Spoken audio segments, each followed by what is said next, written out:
Hello and good morning. This is Nadira on Talk to San Diego Animals Talk at the Chula Vista Animal Care Facility here with Linda and Tiana. And we have something exciting to share with you this morning. Last week I was sharing with Linda about how in my community I've seen the dogs actually walking their owners. So I wanted to find some training tips about that. And I wanted to see what was the best kind of leashes or equipment that we could use to actually train our dog better. And what I learned when I had a dog, and I went to training like a couple times, or in Petco actually, and so it's supposed to be your dog was supposed to be next to you or behind you, but it wasn't supposed to be walking you. Yes. Yeah, which is difficult sometimes to do that, to reverse roles. Yeah.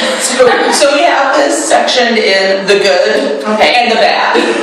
So while I are outfitting our nice little easygoing model, and Tiana can talk about, the bad and the good with these different types of equipment that we use on our animals. Okay. In general. So this is just going to be the harness that you see people use all the time on their dogs. Yeah, so this harness, we call it backloading harness. This style actually slips over the head and then wraps around the chest. It's great because they don't really get out of this style, but the bad thing about this is it's clipped from the back, so you actually have no connection with your dog. Your dog is pulling forward, it's looking at where it wants to go, and you have no connection, and sometimes those distractions in the environment outside, it's really hard to get your dog's focus back on you. So we really don't recommend these harnesses. And then on top of that, there are dogs like Huskies where their body is just designed to pull. And an equipment like this, you have absolutely no control. Your dog is like basically mushing you. So you don't want to use these because it's going to channel in some of those instincts. You want to try to stay away from these because they are just going to keep pulling, and it makes it very comfortable for them to pull. It's very comfortable for them to pull. It fits nice and snug, and they can pull and go wherever they want just fine. So this style that Lynn is putting on, this is called the step-in. I actually don't recommend these whatsoever because I've had many dogs get loose on these. The weird shape of it that goes right over the front paws, it doesn't fit most anatomies of a dog great. Dogs slip out of this, and again, it is a backloading harness, so it just makes them very comfortable to pull. And one thing with this dog is if he decides to turn around and get scared and try to back out, this thing could slip out over his head. So this is definitely dangerous for your dog. So you want to stay away from the step-in harnesses. So it seems like there's a lot of the back harnesses. Why would they even be created if they're not a great idea? Back harnesses were created to keep pressure off of the neck, which falls in the line of humane treatment. And we all don't want to put that pressure on their neck. So they designed these harnesses, but these harnesses don't really work well without a training implemented. So they're just pulling comfortably. A lot of people think that slapping it on is going to help. The one that Lynn is putting on is actually one of our favorites. It's called either a sensation harness. I call it a front-loading harness. It's also referred to as the Easy Walk harness is the most popular. Now this fits, it's humane, there's no pressure on the neck. It clips from the front, not the back. So if your dog decides to go forward and pull and you stay on the ground, it makes it very uncomfortable and they kind of turn back at you, making it easier to get your dog's attention back on you and off the environment. So the one thing I want to say about the sensation or front-loading harnesses is that it has to be custom fit. Mm-hmm. These little O-rings need to go squarely on the shoulders. It is a tight fit, so when you're clipping that buckle on your dog, you have to make sure that you aren't pinching skin. And it kind of works like a horse harness. Mm-hmm. If you see a plow horse with a harness, plow horses are giant. They're draft horses, they're over 2,000 pounds. And it works on the same idea of that. So when the dog pulls, pressure goes onto their shoulders and they stop and turn around. So if it can work on a draft horse, it can work even on your largest breed dog. Absolutely. And as you can tell, I'm very little. And as a trainer, I've worked with a lot of large dogs, and this piece of equipment has definitely helped me gain a better hand on the dog to make sure the training stays safe. So would you say this is your favorite or one of your favorites, that harness that we just showed you? That one is actually my favorite. It definitely is easy for most beginners to put on their dog. When you're starting off training for the first time, it's easy for people to catch on, and it works well on a lot of different dogs. It doesn't take much training to use that equipment. Now, this one is called a choke chain. And when this one is used, it applies pressure on the trachea. So when your dog pulls, it applies pressure. A lot of people use this to also implement a correction. So we're correcting the dog for doing wrong things. If this doesn't really fall in line with a whole lot of positive reinforcement, we're actually punishing the dog for moving forward. Like we all said, you can get a reaction when you are doing negative things like this. You can get your dog to comply, but you have to be very careful with these because you can cause damage to the trachea, and you can also misassociate the meaning of what this means. You might be incorrectly punishing your dog for something he's doing correct. So it just depends. Linda, I know you have a lot of experience with this piece of equipment. I have a lot of experience. Yeah. First of all, a lot of people put their choker chains on wrong. Mm-hmm. And a lot of people use too big a choker chain. So see how far this is? So this is, if the dog is then walking nice and correctly by your side with a loose choker, and also the dog goes forward, you have a long ways to correct your dog. So a lot of people will get a choker chain that's too big. They don't put it on correctly. And then also another thing is you're dealing with a lot of muscles in the neck and shoulder. Most people don't have the upper body strength to do that really fast, quick correction. Mm-hmm. So for me, it's not an easy tool for people to have. If you have a long-coated dog, the hair easily gets into the chain, so then it's not smooth correction either. And then the cousin to that, Nadira. The prong collar or the pinch collar. So we were showing Nadira before we filmed because she said, what in the heck is that? So this works like a choker chain. These will actually go into the animal's skin for the correction. So we're doing some severe corporal punishment. So as we go and take this away, we will see the little bits that we have gotten into your skin. Mm-hmm. And this is up in an animal's trachea. So this is going to be thinner skin than what you find on your arm typically. So with that, once again, it's very much like the choker chain works. I'm not very skilled at this because I've never used it at all. It's just harsh corporal punishment that when that dog pulls, those little prongs go right into their neck, their trachea, which is a very sensitive area.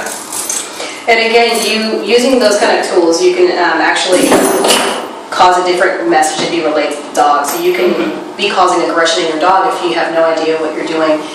These are not tools that you want to jump the gun and start using right away. You want to speak to a trainer and start using something a little bit more easier.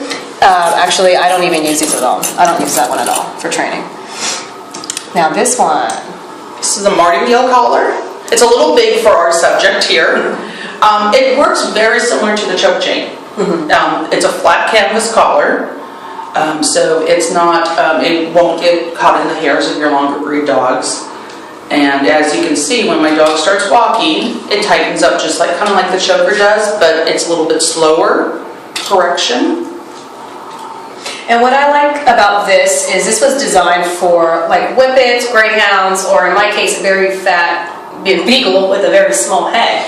So if my dog were to get scared, my dog's scared of a lot of things, if my dog were to try to back out and pull at his collar, my dog cannot. So this is a great piece of safety equipment. I definitely use it as a safety measure. I had a Mexican hairless in my class who couldn't wear a harness because it would irritate, and the collar just never seemed to fit right because his head was a little bit smaller. This martingale made it so that way we can walk this dog without the risk of it getting loose. So another alternative besides the martingale for our choker chains and prong collars is the head harness, halty, I don't know what Gentle leader. Gentle leader. Yeah. And I love this one. This one fits, it holds over the muzzle. I will note this is not to restrict panting or work as a muzzle. Your dog can bite, your dog can drink water, your dog can pant to cool off. This mechanism is just a lead at the face, whereas if the dog pulls, it completely turns around. And at that point, it's your golden opportunity to say, great job, you did everything correct when your dog looked at you. So you use this to gain a lot of control. I don't think that this is a first-time beginner type of equipment. You do need to work with a trainer to kind of acclimate your dog to this equipment, get them used to it because it is kind of bothersome. Some dogs will throw their face down and take it off. So they'll either one, take it off, or they'll two, just continue to scratch their face. So you do have to associate this positively before using it on walks. And if you pull too hard, you can cause damage. Because once again, this comes from the philosophy of how you work with horses. This is just like a horse halter that you put the lead clip underneath their chin. And like Tiana said, the mouth is open, the mouth is panting. So this is not a muzzle. No. But the thing is, if you have head control, where you only have to deal with the muscles right here around the muzzle versus all the muscles in the neck and shoulder, you can easily walk your dog.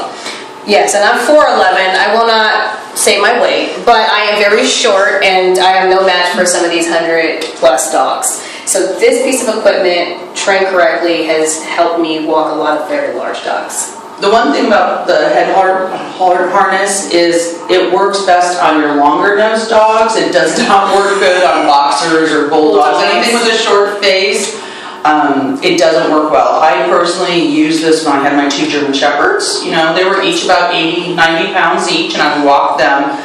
Each had their head halter. They walked beautifully right by my side. It didn't pull out my arms out of joints. The one thing, it was very new to the community, so people would see me watch 2 German Shepherds with some black band around their mouth, and people go, oh my gosh, they're aggressive. They have muzzles on. Why are you bringing dogs with muzzles on out in the public? Well, if you notice, the dog's mouth is open, they're panting, but it was great head control. Absolutely. And it's all part of training. So when you're introducing a dog to a head halter, you actually use that positive reinforcement, even like you would hold it, have a treat, and get the dog comfortable on putting their nose through that loop on their own, and then they get their treat, and they understand that, hey, I get a treat when this is on, and then also the reinforcement is now I get to go for a walk. Because I don't know too many dogs who don't like to go for a walk. Yes.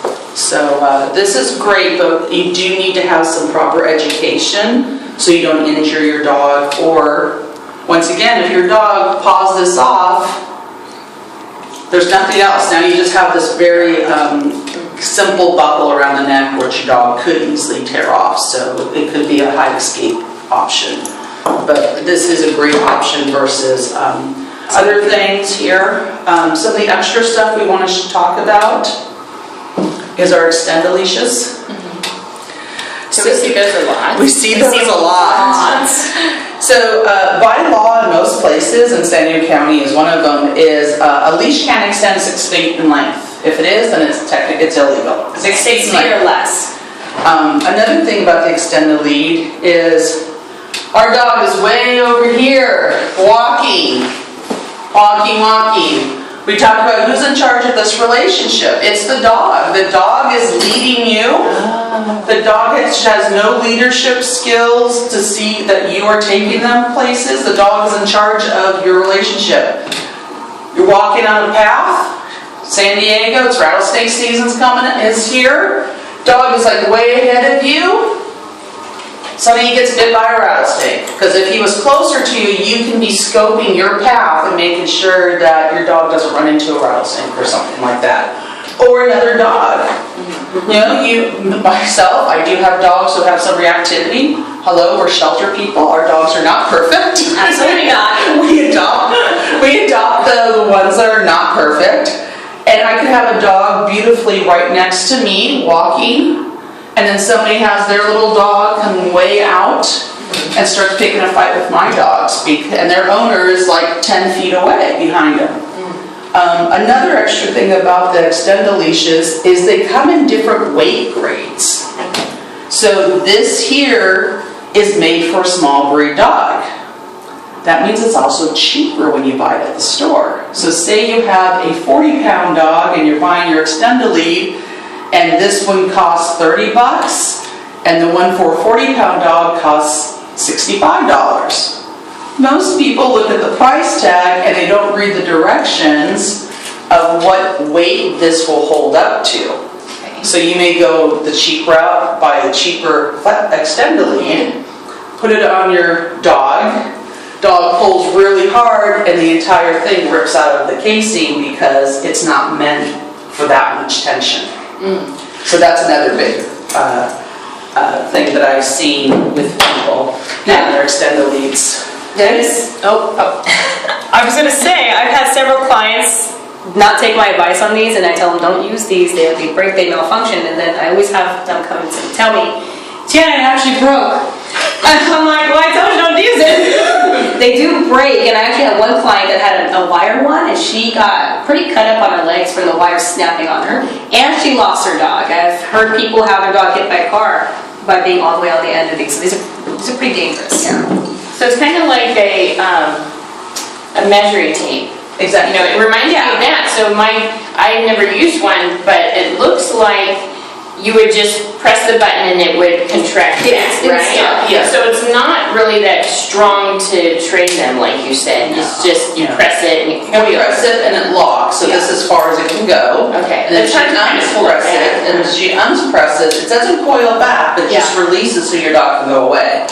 It doesn't it doesn't reel it in like a fish. Right. No. And if you think about it, what makes this leash longer? The dog pulling. So you're teaching your dog he gets more space if he pulls ahead of you, which is contradictory to everything that we're talking about today. So this is not a good piece of equipment to use for a lot of different reasons. It's pretty though. It's pretty. It's pretty. Bejewel the collar.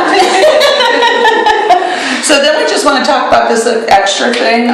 Sometimes at the shelter we have dogs that come in with shock collars on. Okay. And a shock collar is severe corporal punishment. What it does, it goes right on the larynx of the dog. There's various reasons for shock collars. There's some for barking. There is some for boundary control. People have invisible fences. The dog will wear this collar, so if it goes over the invisible fence, it gives a shock. And then also just for your dog misbehaving, you can even have a remote control where you shock your dog. So there's all different types of reasons people shock their dogs, but once again, it's corporal punishment. A substitute for the bark collar would be citronella spray. It looks very similar to this, but when your dog vocalizes, it will spray citrus smell, which dogs don't like, and they'll go, oh, I'll stop. The problem with that, though, is like if you have multiple dogs like I do, if you have one yappy dog that the citronella collar's on, somebody else barks, all of a sudden this dog is now punished for not doing anything. So you really have to think about things like that. Those invisible fences, dog sees squirrel, runs across, gets shocked as he goes after that squirrel.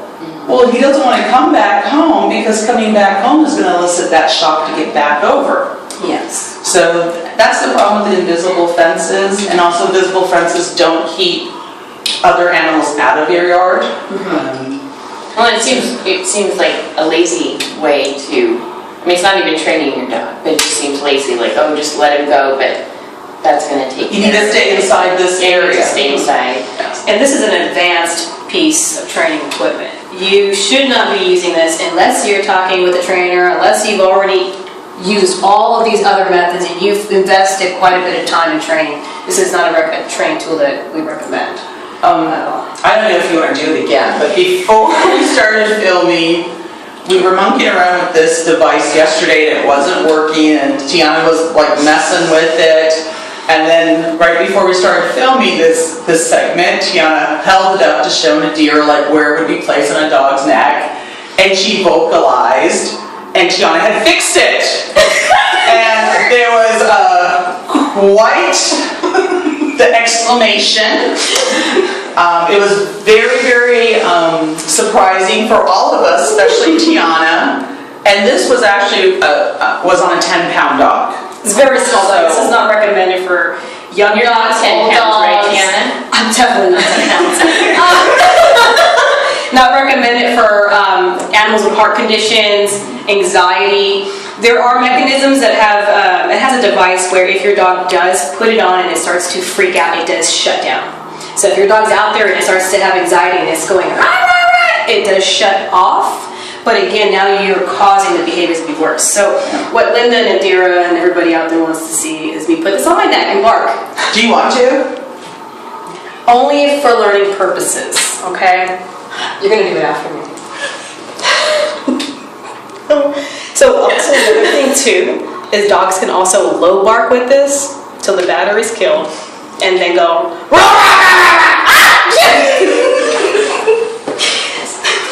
So now it's her turn. So he saw there's that little red light that flashed really quick. Oh, did it? Yeah, the little red light that flashes real quick right before the shock is elicited to you. And thank you for just like not using too many harsh words. I kept it clean. I You don't did have not to do ever. any beeping for us. I'm having like a panic attack right now. Yeah. No, you don't have any heart condition, all right? No. Okay. I have asthma. I don't think I should have put this on. Go ahead, Nadira. So I just do a little bark. Just put it up. Yeah, and you can try low barking, and you can see what I'm talking about. That they can low bark with it. Here? Mm-hmm. A little higher, right there. Right here. Mm-hmm. She's psyching herself out. Just do it. I think I need to go higher. Deeper. Loud. Pretend like you just see your dog in the background. Just pretend you're yelling at your kids. Oh God. Okay.